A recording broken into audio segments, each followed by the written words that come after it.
અને વાત કરીએ સાબરકાંઠાની તો સાબરકાંઠા જિલ્લાના પ્રાંતિજ ખાતે વિરામ બાદ મેઘરાજાની ધમાકેદાર બેટિંગ શરૂ થઈ 4 કલાકમાં કુલ 3 ઇંચ જેટલો વરસાદ વરસતા નીચાણવાળા વિસ્તારો સહિત સોસાયટીઓમાં પાણી ભરાઈ ગયા।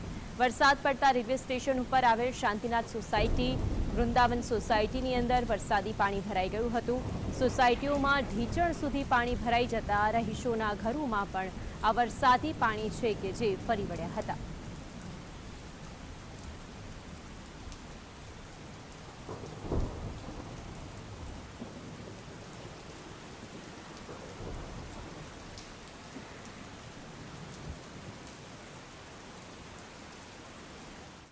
તો આજ અંગે વધુ માહિતી માટે સંવાદદાતા ક્ષિતિજ જોડાઈ ગયા છે। ક્ષિતિજ, સાબરકાંઠાની અંદર પણ વરસાદી માહોલ, વિગતો શું? માનસી, સાબરકાંઠા જિલ્લામાં છેલ્લા 15 દિવસની રાહ જોરાયા બાદ સાબરકાંઠા જિલ્લામાં છેલ્લા 2 દિવસથી વરસાદ જિલ્લાને ગમરોડી રહ્યો છે। સાબરકાંઠા જિલ્લાના 8 તાલુકામાં સાર્વત્રિક વરસાદ થઈ રહ્યો છે। ખાસ કરીને સૌથી વધારે વરસાદ પ્રાંતિજ તાલુકામાં નોંધાયો છે। પ્રાંતિજ તાલુકામાં ગઈકાલે વરસાદ થયો હતો, ઉપરાંત આજે રાત્રેથી સવારે 8 વાગ્યા સુધી 2 થી 3 ઇંચ જેટલો વરસાદ થયો હતો, જેના કારણે પ્રાંતિજ નગરપાલિકાના બેદરકારી કહી શકાય। એટલે પ્રાંતિજ નગરપાલિકા વિસ્તારના તમામ મકાનો જે ભાખરિયા વિસ્તારમાં છે તેમાં પાણી ઘૂસી ગયા હતા, મંદિરોમાં પાણી ઘૂસી ગયા હતા, હાઈવે ઉપર 1.5 થી 2 ફૂટ જેટલા પાણી ફરી વળ્યા હતા, જેના કારણે લોકોને ભારે હાડમારી વેઠવી પડી હતી। દર વખતે પ્રાંતિજમાં વરસાદ થતા આ જ પરિસ્થિતિ સર્જાય છે। આમ છતાં તંત્ર દ્વારા કોઈ પગલા લેવાતા નથી। આ ઉપરાંત વાત હિંમતનગરની કરીએ તો હિંમતનગરમાં પણ વરસાદ થયો હતો। સવારે 7 વાગ્યાની બાદ વરસાદ શરૂ થયો હતો, મોડે સુધી વરસાદ ચાલ્યો હતો। હિંમતનગર શહેરના નીચાણવાળા વિસ્તારોમાં પાણી ફરી વળ્યા હતા। ઉપરાંત હિંમતનગરનો જે ભરચક બજાર વિસ્તાર કહેવાય છે તેમાં પણ પાણી ફરી વળ્યા હતા।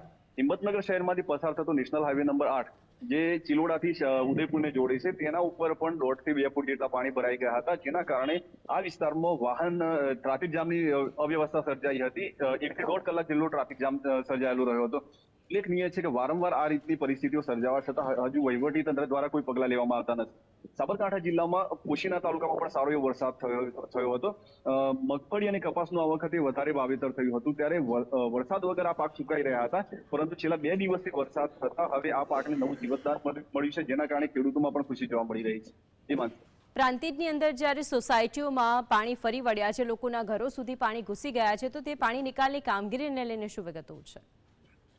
આજથી 10 દિવસ પહેલા પ્રાંતિજમાં આ જ પરિસ્થિતિ સર્જાઈ હતી। 3 ઇંચ જેટલો વરસાદ પડતા ઠેર ઠેર પાણી ભરાઈ ગયા હતા। પાલિકાની કામગીરી નિષ્ક્રિય જ ગણી શકાય। હવે લોકો કંટાળ્યા છે અને લોકોએ પાણી નીકાળવાના પંપ પોતાના ઘરે લાવી દીધા છે, અને કેટલાક લોકો તો પોતાની રીતે જ પોતાનું જે ઘરમાં ઘૂસેલા પાણી ઉલેચીને કાઢી રહ્યા છે। ત્યારે નગરપાલિકાની બેદરકારી સ્પષ્ટ જોવા મળી રહી છે। દર વખતે ચોમાસામાં પ્રાંતિજની આ જ હાલત હોય છે, પરંતુ નગરપાલિકા અને વહીવટી તંત્ર દ્વારા આનો કોઈ ચોક્કસ કાયમી ઉકેલ લાવવામાં આવતો નથી।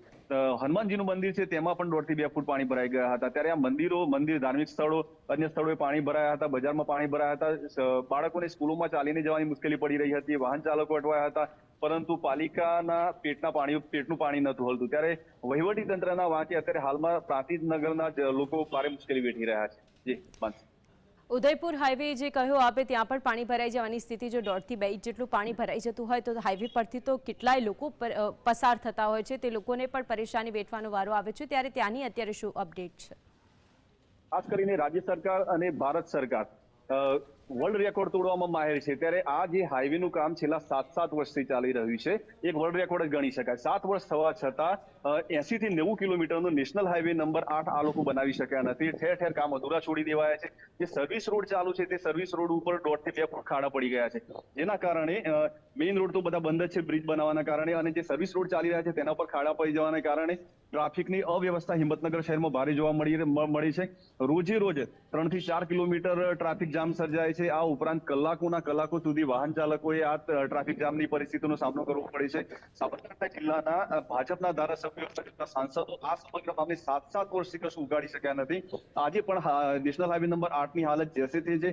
કેટલીક જગ્યાએ કામ બંધ પડી ગયા છે, કેટલીક જગ્યાએ મશીનરી મૂકી દેવામાં આવી છે, જે મટીરિયલના ઢગલા કરી દેવામાં આવે છે, અને તેના કારણે ખાસ કરીને જે અહીંયાથી રાજસ્થાન તરફ અથવા દિલ્હી તરફ જે લોકો જતા હોય છે તે લોકો ભારે મુશ્કેલીમાં મુકાય છે। ટ્રાફિક જામમાં વાહન ફસાઈ જતા કલાકોના કલાકો, ખાસ કરીને જે લોકો આરોગ્ય માટે અથવા એમ્બ્યુલન્સમાં જઈ રહ્યા હોય છે તે લોકોની પણ પરિસ્થિતિ આ વહીવટી તંત્ર અને સરકારના પાપે મુશ્કેલ બની રહી છે। હિંમતનગરમાં પણ સારા એવા વરસાદની આગામી સમયમાં આગાહી કરવામાં આવે છે। ભારેથી વરસાદ અતિ ભારે વરસી શકે છે, ત્યારે કયા વિસ્તારો એવા છે કે જે સૌથી વધારે પ્રભાવિત થતા આવ્યા છે?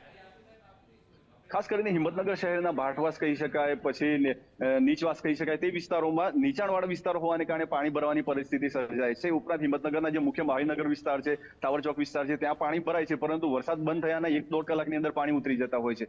જો કે ગ્રામ્ય વિસ્તારોમાં જોઈએ તો ગ્રામ્ય વિસ્તારમાં પરિસ્થિતિ એ છે, વરસાદી પાણી ભરાય, કાદવ કીચડ થાય, પરંતુ તેનું કોઈ ચોક્કસ નિરાકરણ નથી હોતું. હાલમાં હવામાન વિભાગે વરસાદની આગાહી કરી છે, ત્યારે વહીવટી તંત્ર અત્યારે દાવા કરી રહ્યું છે કે કોઈ મુશ્કેલ પરિસ્થિતિ સર્જાશે તો વહીવટી તંત્ર પહોંચી વળવા માટે સક્ષમ છે. ત્યારે હવે વરસાદ થાય ત્યારબાદ વહીવટી તંત્ર કેવી કામગીરી કરે છે તે જોવા મળશે. જી માનસી. જી બિલકુલ, આપ અમારી સાથે જોડાઈને વિગતો જણાવી તે બદલ આપનો આભાર.